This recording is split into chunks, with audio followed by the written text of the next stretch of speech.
Hello students, today we are here with the new lesson, chapter 10, Foreign Trade in India. Now, foreign trade of India, we are going to study about the different trades and India, what are the importance, the introductions and all that in this lesson. Now, before 1947, the pattern of Indian foreign trade was typically colonial. India was a supplier of raw materials to the industrial nation, particularly England, an importer of manufacturer goods. During the period before independence, we were not having that economical development that much. So, all the raw materials we supplied outside the country and we purchased the manufactured goods. So, what happened? This dependence on foreign trade did not permit industrialization. So, what industrialization was not developed during that time. As a result, indigenous handcrafts suffered a severe blow. Many underdeveloped countries that won independence in the post-war period, that is after the Second World War, viewed the foreign trade as an investment. Now, in foreign trade, when we studied, we have to study about the internal trade and the external trade. Now, what is internal trade? What is the meaning of internal trade? Buying and selling of goods and services within the boundaries of the nation are referred as internal trade. Means buying and selling of goods and services within the country itself. Domestic trade, we can name it as internal trade as domestic trade and also home trade. If the goods produced in Maharashtra is sold to the state like West Bengal, Uttar Pradesh, Tamil Nadu or any other states, in India, that is known as internal trade. Now, external trade, if not foreign trade, we can say. Foreign trade is the trade between the different countries of the world. It is called international trade or external trade. According to Wasserman and Hartman, the international trade consists of transaction between residents of different countries. Now, which are the types of foreign trade? Import trade, export trade and entrepot trade. There are three types of foreign trades. When we study about the foreign trade, our chapter is mainly giving specification to the foreign trade of India. So, we are going to study about the foreign trade, and in the foreign trade it is divided into three parts, that is import trade, export trade and entrepot trade. Import trade means, import trade refers to purchase of goods and services by the one country from other country or inflow of goods and services from foreign countries to home country. For example, India import petroleum from Iraq, Kuwait, Saudi Arabia, etc. So, we say the import of petroleum is from the countries that is outside of the country. So, that is import trade. Export trade means it refers to the sale of goods from one country to another country or outflow of goods from one country to the foreign country. For example, Indian export tea, rice, jute to China, Hong Kong, Singapore, etc. So, we sell our goods to the outside of the country. So, we say it as export trade. Now, what is referred as entrepot trade? Entrepot trade means the purchase of goods and services from one country and then sell them to another country after some processing operations. So, entrepot means for exporting only we are purchasing some of the material from other countries and then we are selling to the other country. For example, it is given Japan imports raw materials requirement to make electronic like radio, washing machines, televisions, etc. from England, Germany, France, etc. and then sell to different parts of the countries in the world. So, this is known as entrepot trade. Now, role of foreign trade in India. Trade is an engine of growth of an economy because it plays an important role in the economic development in the developed countries. It represents there is a significant share of the gross domestic product. The role of foreign trade can be justified as given below. We can see in the slides the 7 points are given in the role of foreign trade. First one, to earn foreign exchange, encourage investment, division of labor and specialization, optimum allocation and utilization of resources, availability of multiple choices. brings reputation and help to earn goodwill. So these are the 7. What role? The role of foreign trade. There are 7 roles that is given in the slides that you have to go through. The first it is to earn foreign exchange. Foreign trade provides foreign exchange. What is foreign exchange? The money that we get from other countries for giving our product is. So, in exchange, giving the product we get money, and this is very essential for the growth of the country. If we get the foreign money, then only we can purchase other things from another country. Foreign trade is a remarkable factor in expanding the market and encouragement the production of the goods. Second, encourages investment. Foreign trade creates an opportunity for the producer to reach beyond the domestic market. It encourages them to produce more goods to export. This leads to the increase in total investment of the economy. So, when foreign trade means we are selling our goods to other countries. While selling the goods to other countries, we get returns and we get investment when our product is okay. So, it's a very essential part that to encourage the investment. Third, division of labor and specialization. Foreign trade leads to division of labor and specialization. Some countries have abundant natural resources. They should export the materials and import finished goods from the countries which are advanced in skilled manpower. Thus, foreign trade gives benefit to all the countries, thereby leading to division of labor and specialization.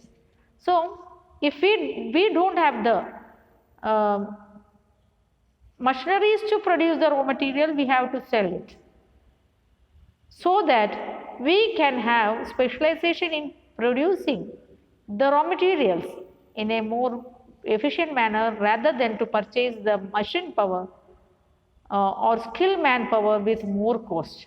So this will lead to a specialization in different countries of the world. Optimum allocation and utilization of resources. Due to specialization, the resources are channelized for production of only those goods which would give highest returns. Thus, there is a rational allocation and specialization of resources at international level due to the foreign trade. The fifth point it is the stability in price level. So, the stability in price level means what it is? Stability in price level means it helps to keep the demand and supply in a proper way and the price level can be stable. Fluctuations of prices will not take place. 6 point availability of multiple choice. Foreign trade provides multiple choice of imported commodities. As foreign trade is highly competitive, it also ensures a good quality and standard products. This raises to the standard of living of the people. So, choices are there. When we purchase good things, we get standard of living increases. 7. Brings reputations and help earn goodwill. Exporting countries can earn reputations and goodwill. In the international market, for example, countries like Japan, Germany, Switzerland, etc. have earned a lot of goodwill and reputation in foreign market for their qualitative production of electronic goods. Thus, if we produce a good thing or good commodity and export to the different parts of the world, the reputation of a country will go up, and even though that we will raise our position in the world market. Composition and direction of India's foreign trade. Over the last 70 years, India's foreign trade has undergone a complete change in the terms of composition and direction. So what changes we have made? We can see in the slides they're giving. First one, increase in the share of GNI, that is gross national income, we increased. In 1991, the share of India's foreign trade export over the national income was 17.55%. It increased to 25% in 2006 and 48% in 2016-17. So each year we can see from 1990 to 2006 to 2016-17, there is an increase in the foreign trade, that is national income increase. Increase in the volume of and value of trade. Since 1991, the volume of and value of the Indian foreign trade has gone up. India now export and import goods several times. Changes in the composition of export. Since independence, the composition of exports of India undergone a change. That is, prior to independence, India used to export primary products like jute, cotton, tea, oilseed, leather, food grains, cashew nuts, mineral products, which is but according to the passage of time, we used to sell the manufactured items like ready-made garments, gems, jewelries, electronic goods, etc., computer hardware, software, all these things we used to advance. So, by course of the time, we have changed the composition of export. Change in the composition of import. Prior to independence, we used to import machineries, clothes, motor vehicles, electrical goods, but now we are producing that. Even we are producing all these things apart from petrol and petroleum product. India is in the capital goods like machineries and chemical fertilizers, finished product, clothes. We used to produce all these things. Oceanic trade, most of India's trade is by sea. India has a trade relation with the neighboring countries like Nepal, Afghanistan, Myanmar, Sri Lanka, etc. The share of India's oceanic trade is around 68%. So there is an increase in the oceanic trade of our country also. Development of new ports. For its foreign trade, India is dependent mostly on Mumbai, Kolkata, Chennai ports. Therefore, these ports were overburdened. Recently, India has developed the new ports at Kandla, Cochin, Visakhapatnam, Nhava Sheva, etc. to reduce the burden in this matter. Directions of Indian foreign trade.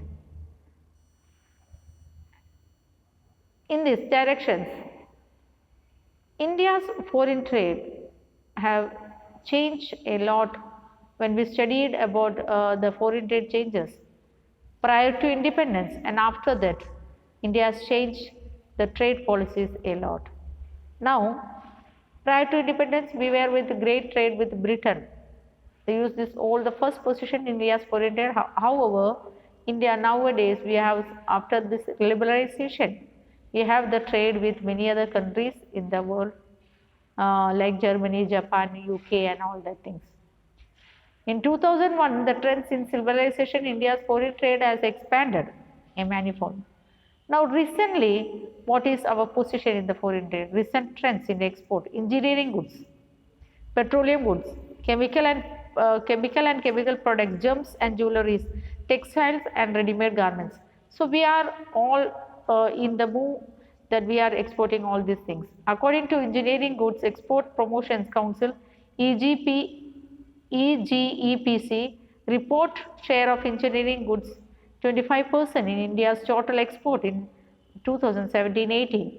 Within the category, some of the prominent exported items are transported equipments including automobiles and the components, machinery and instruments.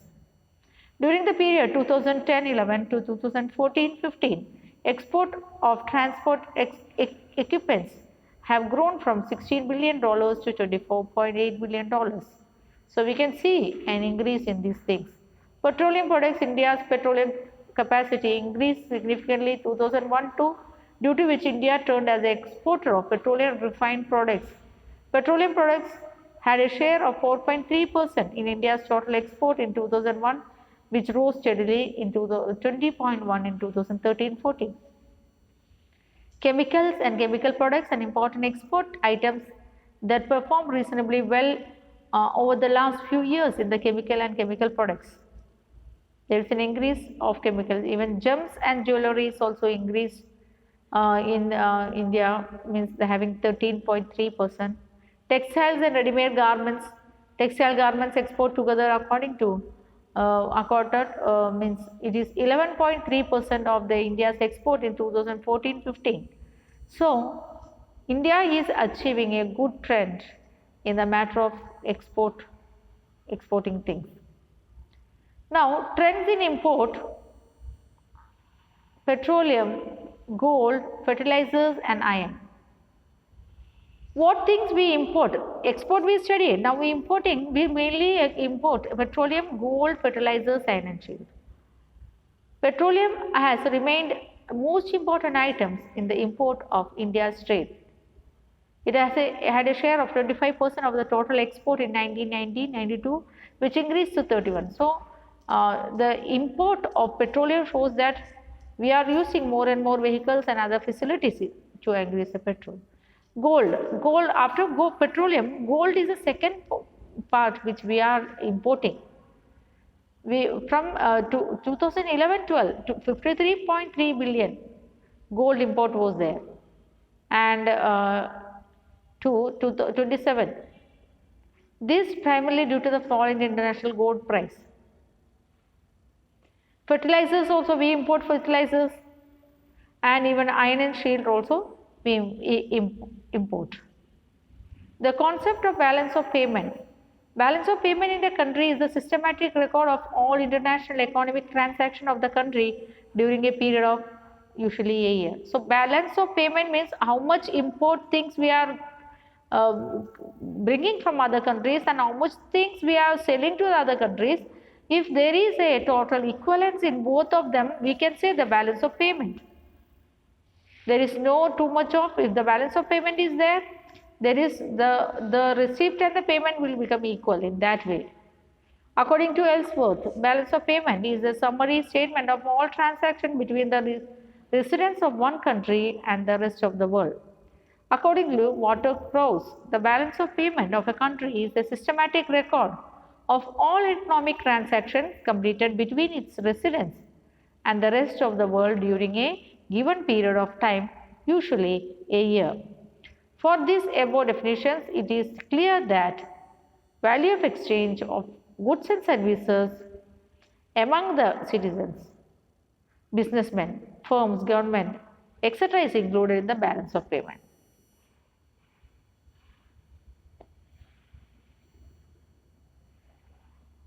The balance of payment after the balance of trade.